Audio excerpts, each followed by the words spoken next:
Hi, ladies and gentlemen, it's a brother BOLO V&R. We're here. And Daniel Archer run out, ladies and gentlemen. Half pay, half work deserve half pay. Point blank period. And I totally agree with her. And there's a few articles here, ladies and gentlemen, to back up Daniel Archer's position on this one.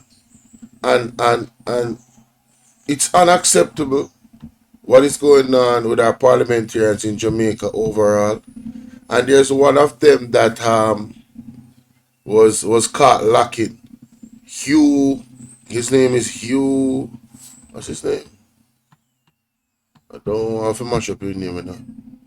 Hugh Graham, opposition lawmaker Hugh Graham. It is said in articles, ladies and gentlemen, that he has missed several attendances in parliament and meetings, right? You see him there on the right corner of your screen. And this man is being paid millions, right? This is a farmer chopping. This is a farmer chopping. If I was to not go to work for 70 or 80% of the time that I'm getting paid for, and I'm still getting paid, this is a cute way of chopping our tax dollars. And I don't take that back. I don't business which side of the aisle you're on. This is unacceptable. You understand? It is unacceptable. And in the article, rightfully so, it's a blatant disregard, ladies and gentlemen, for your duty, your job. This is negligence. This is not caring for the people. This is not how you serve the people. And if there's any other parliamentarians that are guilty of this, I don't care which side of the aisle they're on, it's the same energy. You understand?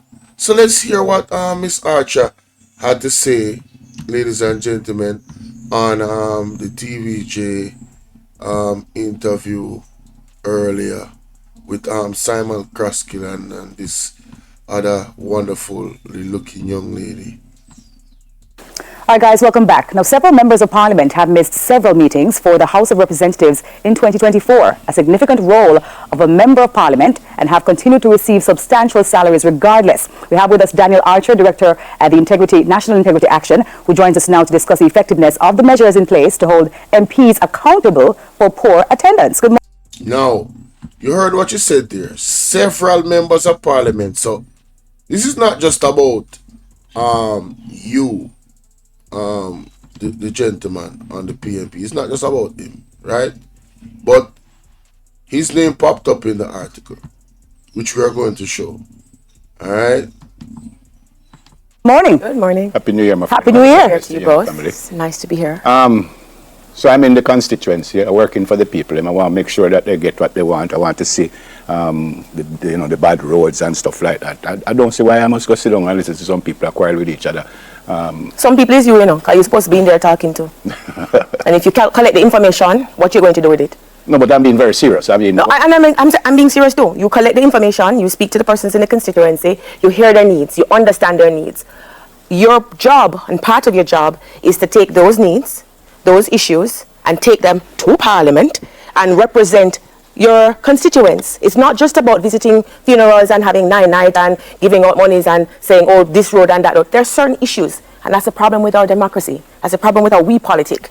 We think it's okay just to go and be seen, but we also want our representatives to be heard. And so part of the job of the parliamentarian, remember now, that the Parliament is our legislative house. Last year, if the records are correct, I saw, only 3 legislative actions being done? 12 of them being amendments. If I did have eyelash, I'd be flashing them like, you're kidding me? Or we've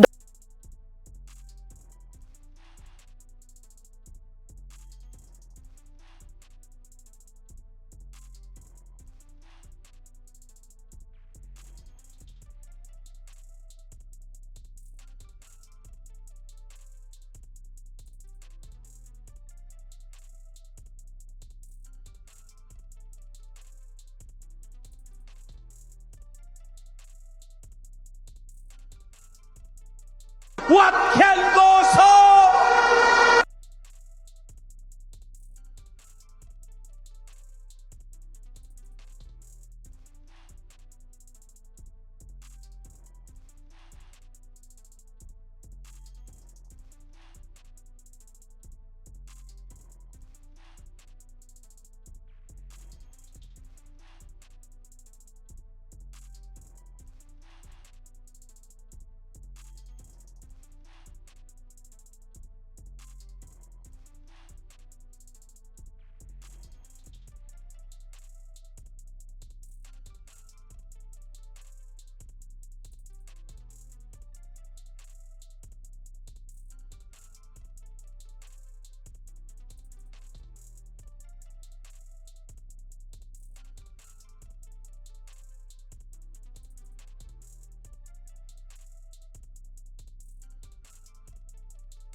Done is amended acts.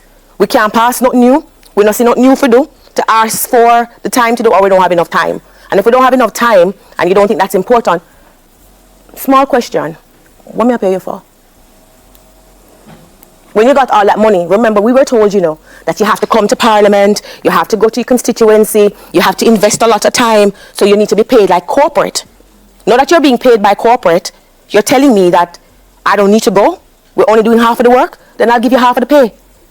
And if that's where we want to go, never, I have no problem with it. It means that we reform Parliament to have only persons who do work in the constituency, and then hire a set of people who are now going to be responsible for legislation. Because I like Miss Archer, you know. She's just a straight shooter. She's always been a straight shooter. Even when she was talking about the Prime Minister's Integrity Commission report, and as a parliamentarian, him lying to us that he wasn't aware of being investigated. So I appreciate this lady. I really do. I appreciate her for standing on business and standing on what's right. legislation is how you get a better society. Legislation is how you mold the society in what you want. Legislation is how you get modern, relevant, and applicable laws. So from what you're saying, Danielle, because it says here that the basic salary is what, 13.76 million for the basic salary for the calendar year. Are there consequences currently for the persons who are missing these parliament meetings? You know you're whistling in the wind, right? That's what I'm asking. Because, you know, for the average Jamaicans out there, they want to know, well, you know, maybe... Public sector people have consequences. Don't turn up for work and you get fired. Work. Wait. No, this is not funny, but the way how she said that, she said, you know, you're blowing in the wind, right?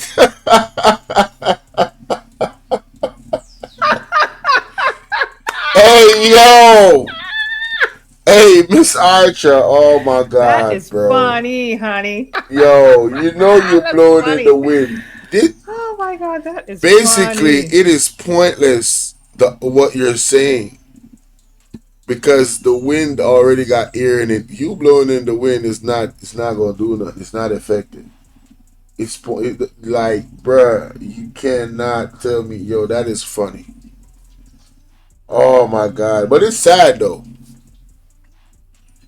Why isn't parliamentarians not being held accountable more? Then you need to dip in people's pockets when they miss work. You know what I'm saying? Yeah, man. Hey. Yeah, they need that needs to be dipped.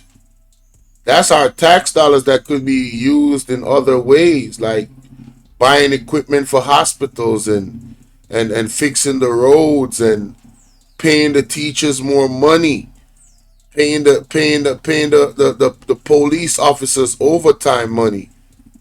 I could think about a litany of things that money could be used for when you don't attend Parliament on a regular basis without no good reason. And that much lack of attendance? Come on, man. See if they don't put you on interdiction. Or them find a way to make sure say you can't work again. Work in the private sector and you only do halfway work, your evaluation won't be so nice, and you're going to either get demoted or you're going to be sent home.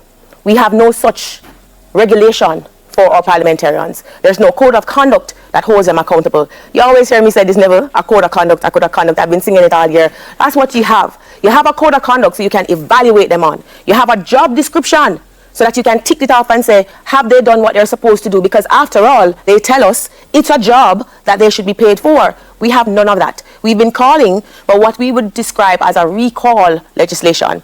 In some of the Canadian provinces, they have it as a recall, and there's a recall act. And then in other parts of Europe, or I think it's Peru and Ecuador, I believe, they also have a recall legislation. But recall is really the direct form of democracy. This is where you ask the citizens to say, not just before an election, not immediately after an election, but during the period of time, if the man not performing, either by an entity such as the EOJ or an individual, you make a motion, a petition to recall them, but they're not performing. We've been asking for that. This gentleman, Mr. All right, I like that recall, but this just stood out to me. The businessman escaped being booted from Gardner House because although he missed more than 6 consecutive meetings in 2024, they did not occur within 21 days. The trigger for an ouster. 21 days. Should we look into this? You know, should they shorten this? Should it be 2 weeks? Do you think, and I'm asking the chat that watch this, do you think we should limit this down to 14 days, 2 weeks? You know, yeah, I don't know. Let me know what y'all think about that. Mr. Graham attended 14 meetings of 93 with a basic salary says of about $25.9 million, $26 million.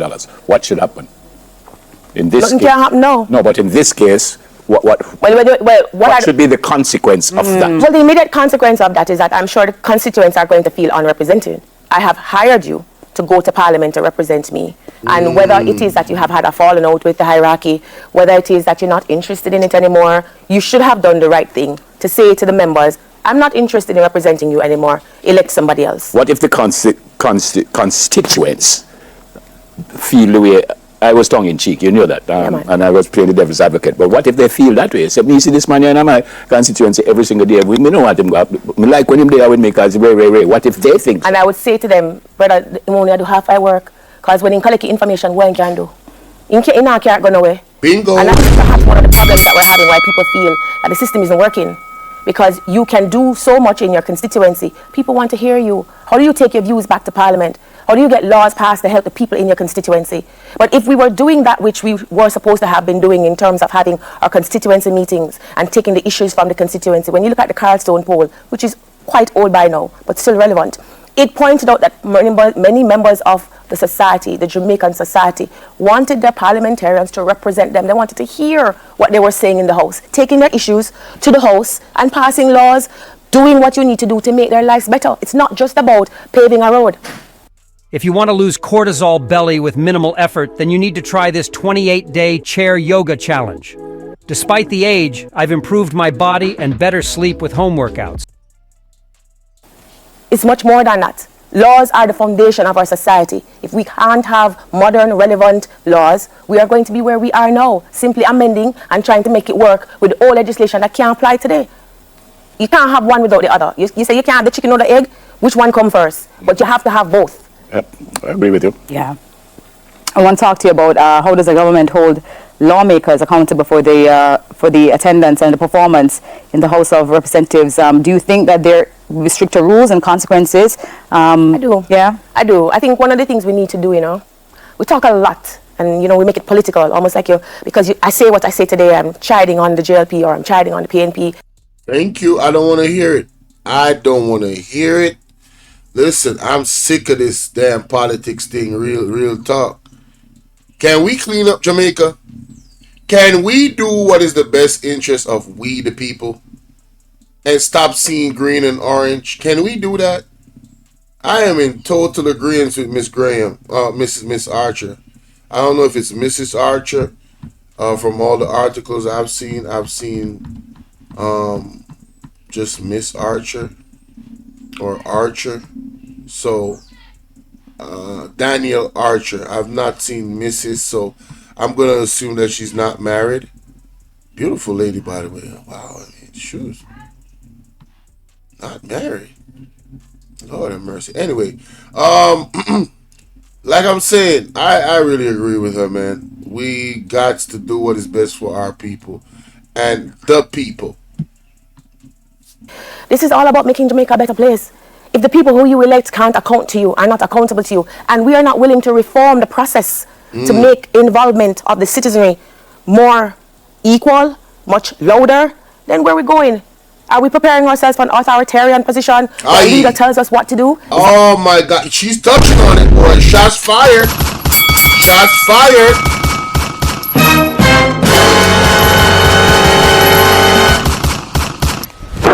Emotional damage. Oh, she's touching on it. Is that? Ask the question again, Mama. Involvement of the citizenry more equal, much louder, then where are we going? Are we preparing ourselves for an authoritarian position where a leader tells us what to do? Is that what we want? We have to start asking. We're in a fantastic year, Neville. We're in election year. We shouldn't be letting the politicians tell us what is on their agenda. We should be taking this opportunity to tell them when they come to ask for the vote. So how you going to make yourself accountable to me now, brother? You take some money. You have some money, We give you some good money now. You can't tell me say you're underpaid. What you 200 to 300% increase on their pay.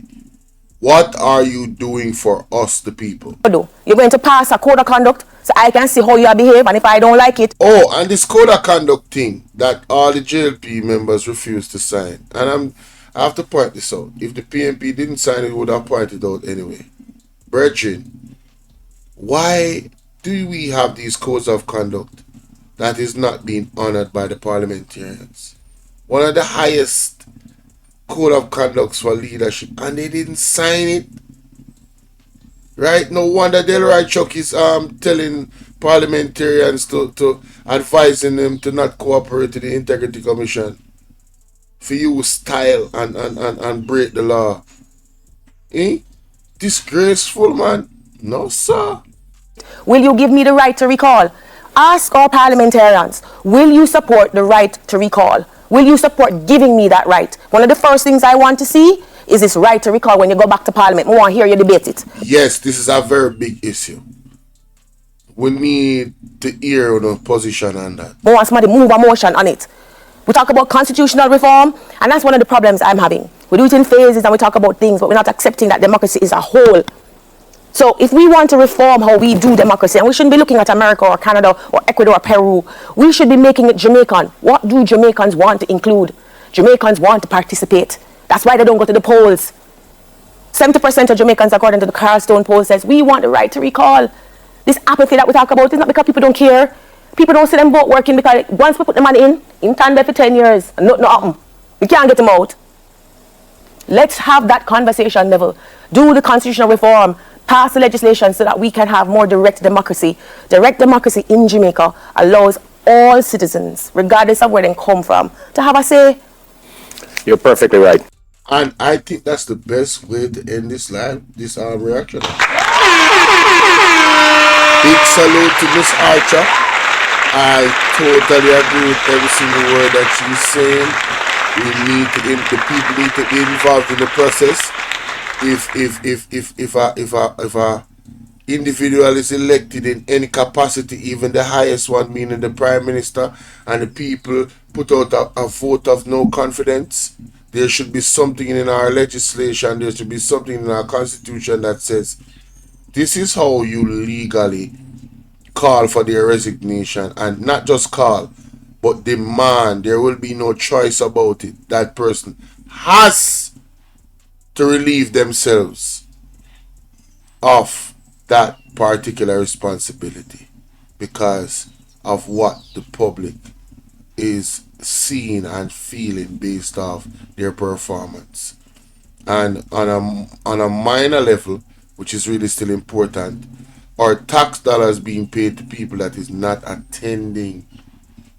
They're not attending Parliament. This is your job, right? This is your job. So what are we doing? But remember to follow me on all platforms, ladies and gentlemen. Yes, follow me on all platforms. Alright, you see it right there. Miss Archer, Danielle Archer, the beautiful Miss Danielle Archer, the fierce, unapologetic Miss Danielle Archer. I appreciate your comments. Guys, let me know what you think in the comment section.